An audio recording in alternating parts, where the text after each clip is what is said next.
Bismillahirrahmanirrahim. Assalamualaikum warahmatullahi wabarakatuh.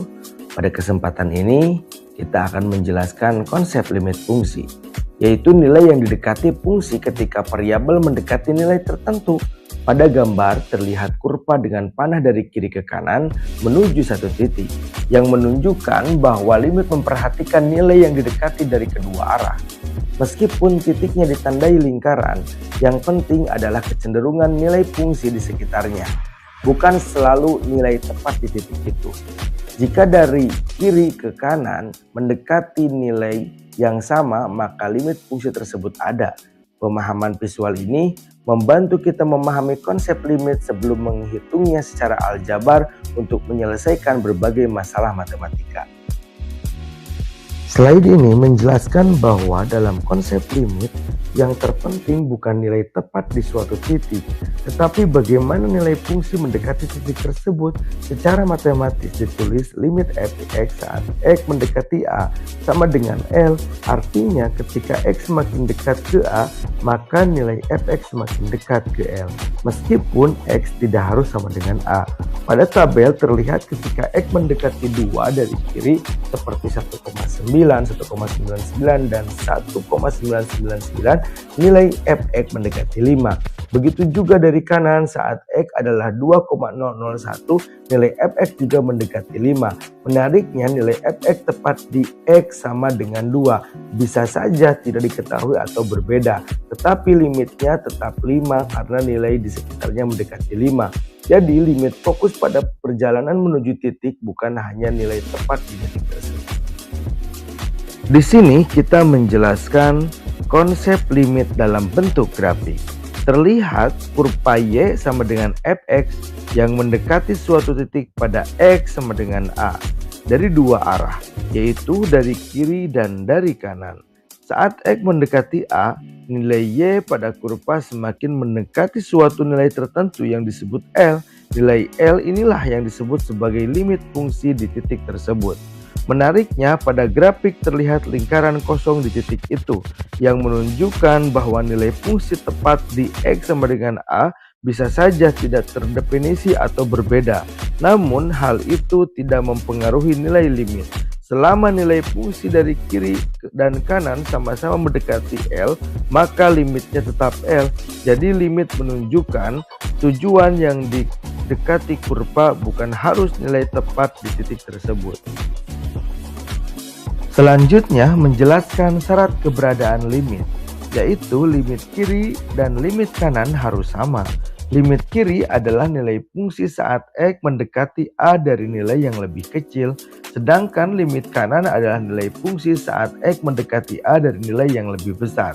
Artinya kita melihat bagaimana fungsi mendekati titik yang sama dari dua arah yang berbeda. Jika nilai yang didekati dari kiri dan kanan sama, maka limit fungsi di titik tersebut ada. Namun jika nilainya berbeda, maka limit tidak ada. Jadi keberadaan limit ditentukan oleh kesepakatan antara limit kiri dan limit kanan. Jika keduanya menuju nilai yang sama, maka kita dapat menyimpulkan bahwa limit fungsi tersebut benar-benar ada di titik tersebut. Selanjutnya menjelaskan kondisi ketika limit tidak ada. Pada grafik terlihat bahwa saat x mendekati a dari kiri, nilai fungsi mendekati L1. Namun saat x mendekati a dari kanan, nilai fungsi justru mendekati L2. Karena kedua pendekatan ini menghasilkan nilai yang berbeda, maka limit di titik tersebut tidak ada. Hal ini menunjukkan bahwa agar limit ada, nilai yang didekati dari kiri dan kanan harus sama. Jika tidak sama, maka tidak ada satu nilai tujuan yang pasti.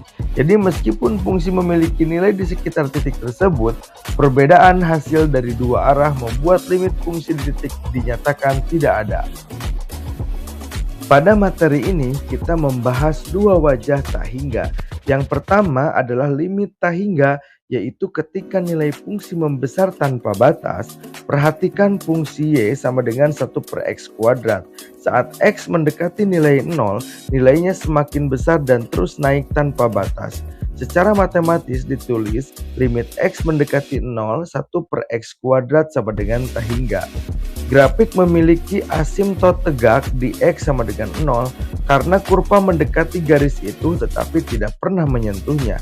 Yang kedua adalah limit theta hingga pada fungsi Y sama dengan 1 per X. Ketika X makin besar, nilainya justru makin kecil dan mendekati 0.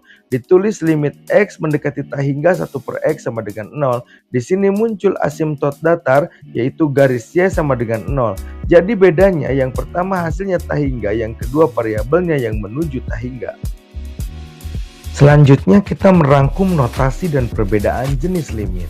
Pertama, limit kanan dan kiri dibaca X mendekati A dari kanan untuk simbol X menuju A dengan tanda plus di atas, dan X mendekati A dari kiri untuk simbol X menuju A dengan tanda minus di atas. Ini menunjukkan arah pendekatan ke suatu titik. Kedua, limit theta hingga sebagai hasil dibaca F dari X menuju theta hingga. Artinya nilai fungsi membesar tanpa batas ketika X mendekati suatu angka tertentu. Ketiga, limit di theta hingga sebagai posisi dibaca X menuju theta hingga. Artinya variabel X yang semakin besar tanpa batas. Lalu kita lihat nilai fungsinya mendekati apa.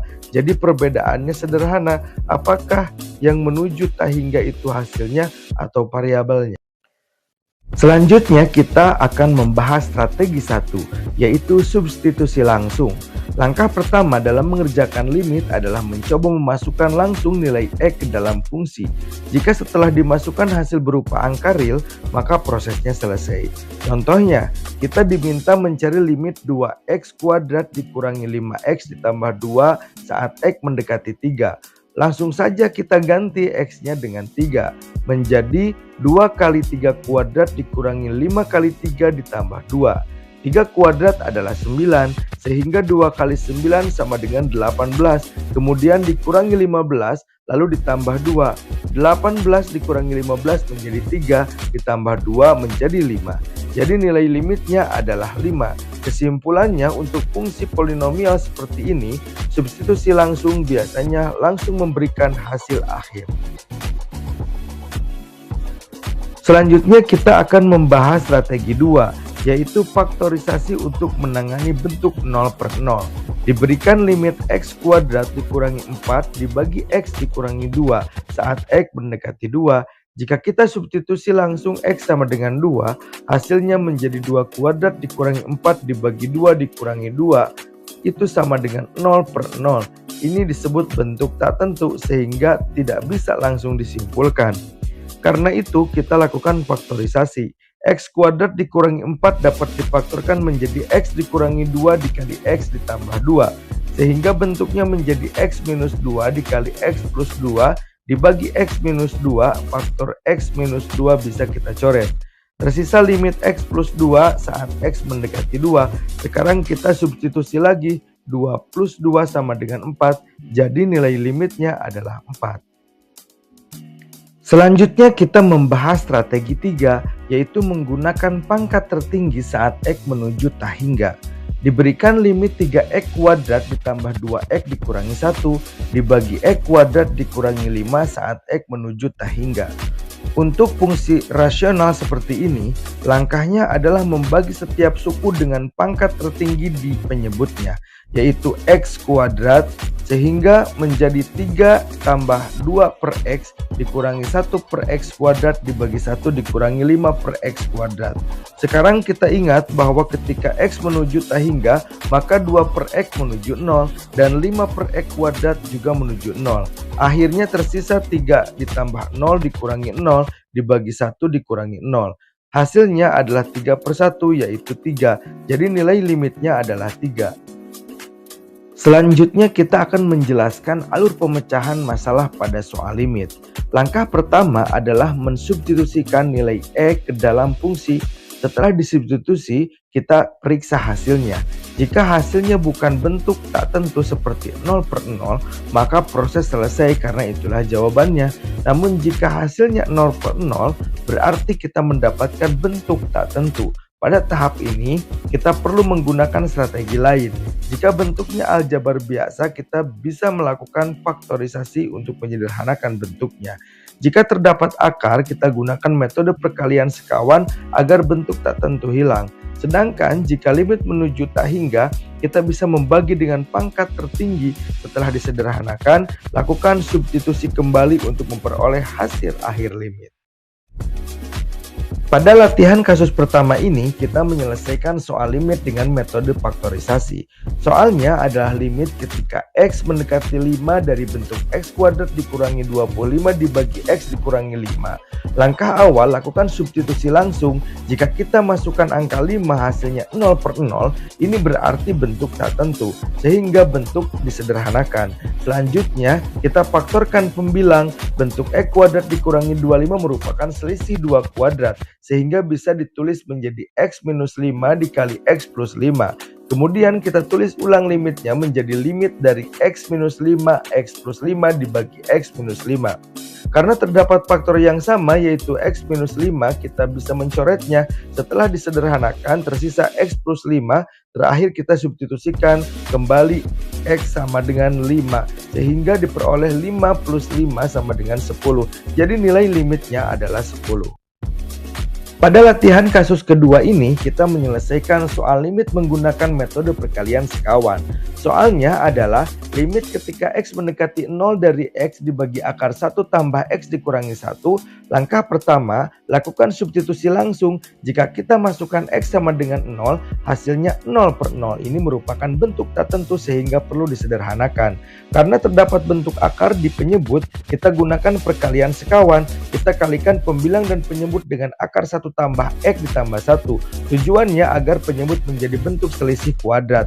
Hasil penyebut menjadi 1 tambah X dikurangi 1, sehingga perubahan menjadi X. Selanjutnya faktor X di pembilang dan penyebut dapat dicoret. Bentuk limit tersisa akar 1 tambah X ditambah 1. Terakhir substitusikan X sama dengan 0, sehingga diperoleh akar 1 ditambah 1 yaitu 1 tambah 1 sama dengan 2. Jadi nilai limitnya ada. Pada latihan kasus ketiga ini, kita membahas limit tak hingga, yaitu limit ketika X mendekati tak hingga. Soalnya adalah limit dari 4X kuadrat dikurangi 2X tambah 1 dibagi 2X kuadrat ditambah 5X saat X menuju tak hingga.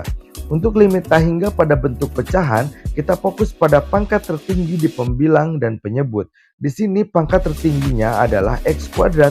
Ketika X semakin besar, suku dengan pangkat tertinggi akan paling berpengaruh. Sedangkan suku berpangkat lebih rendah dapat diabaikan. Karena pangkat tertinggi di pembilang dan penyebut sama yaitu 2, maka cukup dibandingkan koefisiennya saja. Koefisien X kuadrat di pembilang adalah 4 dan di penyebut adalah 2. Maka hasil limitnya adalah 4 dibagi 2 yaitu 2. Jadi nilai limit saat X menuju tak hingga. Pada bagian rangkuman ini, kita menegaskan kembali konsep dasar limit dari intuisi menuju penguasaan. Pertama, secara definisi limit adalah pendekatan, bukan tujuan. Artinya, kita melihat nilai fungsi saat X mendekati suatu angka bukan saat tepat berada di angka tersebut. Kedua, syarat suatu limit adalah nilai limit kiri harus sama dengan nilai limit kanan. Jika keduanya sama, maka limit tersebut benar-benar ada dan memiliki satu nilai pasti. Ketiga, alat bantu yang dapat kita gunakan dalam menyelesaikan soal limit adalah substitusi terlebih dahulu. Jika muncul bentuk tak tentu, kita lanjutkan dengan faktorisasi, perkalian sekawan, atau membagi dengan pangkat tertinggi untuk kasus limit tak hingga. Dengan pemahaman alur dan strategi ini, Anda kini siap melangkah ke materi kalkulus dengan lebih percaya diri dan terarah.